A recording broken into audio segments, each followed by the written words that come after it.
প্রথমত আলহামদুলিল্লাহ, কারণ যেহেতু প্রায় অলমোস্ট 18 মাস পর আন্তর্জাতিক ম্যাচে ফিরলাম, তো আমার জন্য বিষয়টা টাফ ছিল।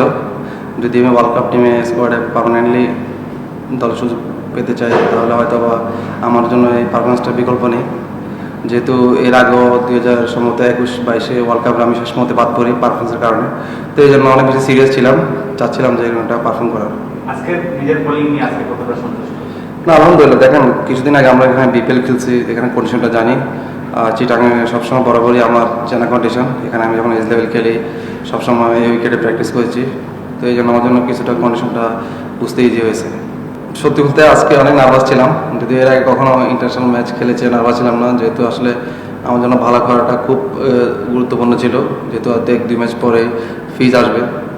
তো সেক্ষেত্রে আসলে বেস্ট ইলেভেনে কী হবে না হবে ম্যানেজমেন্ট ভালো জানে, তারপরেও আমার জন্য খুব চ্যালেঞ্জিং ছিল। তো আলহামদুলিল্লাহ চেষ্টা করছি ভালোটা দেওয়ার, তো ইনশাল্লাহ মোটামুটি হয়েছে। যদি আরও ভালো করতে পারতাম আরও ভালো লাগতো, যেহেতু আরও 4টা ম্যাচ সুযোগ আছে, তো চেষ্টা করবো এর থেকে আরও বেশি ছাড়িয়ে যাওয়ার। প্রথম অনেক আমাদের মেইন ব্যাটসম্যানও আজকে ব্যাটিং সুযোগ পায়নি, সেক্ষেত্রে তো আমি তো লো অর্ডার অনেক দেরি, সম্ভবত নাম্বার 8-9-এ ব্যাটিং করতাম। তো আমি চাই না আসলে ব্যাটিংটা পাই, কারণ টিম জিতলে আমি খুশি। টিম জয়ের পিছনে যদি আমি কখনো কন্ট্রিবিউশন করতে পারি, যদি সুযোগ আসে, তো ওইটা চেষ্টা করব। তারপরে তো প্র্যাকটিসে মনোযোগ আরও বাড়াবো, ব্যাটিংটা আরও কীভাবে ইমপ্রুভ করা যায়। ওয়ার্ল্ড কাপের মতো একটা জায়গায় সুযোগ আসবে, চেষ্টা করবো এখানে ভালো কন্ট্রিবিউশন করার ব্যাটিংয়ে। প্রথমত আর্লি আমাদেরও ইনিংসে যদি দেখেন, প্রথম 4-5 ওভার রান করা কিছুটা কষ্টকর ছিল। তো হয়তো বা জিম্বাবু ব্যাটসম্যানরা ওই জায়গায় কিছুটা ফল করছে, উইকেটটা অ্যাসিস্ট করতে একটু লেট করে ফেলছে। তো প্রথম 4-5 ওভার বলের জন্য একটু পুরান হবে, তখন ইজি টু ব্যাট। তো আমার মনে হয় একটু উইকেটে ম্যারিট অনুযায়ী খেললে আমার মনে হয় যদি আমরা আগে ব্যাটিং করতাম 180+ অনার্স হইতো। যেহেতু বিপিএলও আমরা অনেক হাই স্কোরিং ম্যাচ এখানে দেখেছি, চিটাগাংয়ে বরাবর ব্যাটিং ফ্রেন্ডলি উইকেট। তো ইনশাল্লাহ চেষ্টা করবো আমাদের অ্যাজ এ বোলিং ইউনিট আমরা এইভাবে ভালো করার। আর অবশ্যই আমাদের ব্যাটসম্যানরা ভালো টাচে আছে, তো এখান থেকে যদি তারা ভালো একটা স্কোর নিয়ে যেতে পারে, তো ইনশাল্লাহ এটা বিশ্বকাপে বা আমাদের বিশ্বকাপের আগে যেটা টুর্নামেন্ট আছে ইউএসএতে, এটা ভালো কাজে দেবে। সাইফুদ্দিন, আপনি যেটা একটু বললেন যে অবশ্যই ওয়ার্ল্ড কাপ নিয়ে একটা পজিশনে মানে বাংলাদেশ দলের একটা কনসার্ন আছে। আপনি গতকালই কাজ করেছেন, আপনাকে গতকাল হাতুসি অনেকক্ষণ ব্যাট করেছে, এখানে দেখেছি আমরা।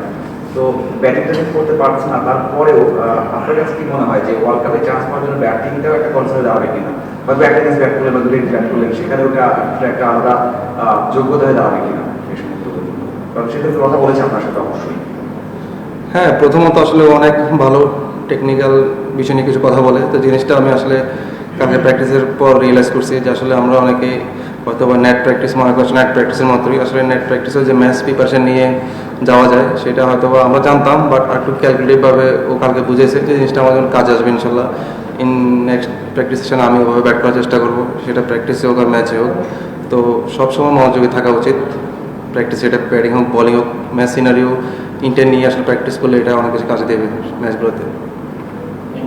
জিম্বাবুয়ে অপোনেন্ট হিসেবে অনেকে বলে যে অপোনেন্ট হিসেবে স্ট্রং না, ওয়ার্ল্ড কাপে ভালো প্রিপারেশন হবে না, এবং একটা ম্যাচ জিতলেন বা যেভাবে এক্সিবিশনে 5-7টা গেছে ওদের, তাহলে মনে হয় যে তারা অপোনেন্ট না। আপনার কাছে কি মনে হয় 5 ম্যাচ খেললেন এবং নেক্সট ম্যাচগুলোতে কোনো চ্যালেঞ্জের মধ্যে পড়বেন কিনা মনে হয়? না, দেখুন ওভাবে যদি ওভারঅল চিন্তা করেন, জিম্বাবুয়ের এখানে 4-5টা প্লেয়ার আছে যারা অনেক ফ্র্যাঞ্চাইজি ক্রিকেট খেলে, ওই দিক থেকে আমরা অনেক পিছিয়ে আছি। তো কিছুদিন আগে ওরা শ্রীলঙ্কাতে ওরা ভালো একটা সিরিজ শেষ করেছে টি20-তে, আপনারা সবাই দেখেছেন। তো আসলে টি20-তে আসলে কখনো হালকাভাবে নেওয়ার কিছু নেই। আপনি যদি কিছুদিন আগে দেখেন, গত পরশু মাস সম্ভবত ওয়েস্ট ইন্ডিজ টিম হেরে গেছেন নেপালের সাথে। তো টি20 ক্রিকেটটা আসলে যেদিন ভালো যাবে তো সেই জিতবে। টি20 ক্রিকেটে খুব বেশি ভালো দল খারাপ দলের কম্পেয়ার করার সুযোগ নেই, কারণ প্রথম 6 ওভারে এগিয়ে থাকলে সেটা ব্যাটিং হোক বলিং হোক, জয়টা তাদের জন্য কিছুটা ইজি হয়ে যায়, যেটা আজকে আমরা করেছি। প্রথম 6 ওভার আমরা ভালো বোলিং করেছি, যার কারণে আমাদের জন্য ইজি হয়েছে, আমাদের ব্যাটসম্যানের জন্য টার্গেটটা ভালো একটা সেট করতে পেরেছি।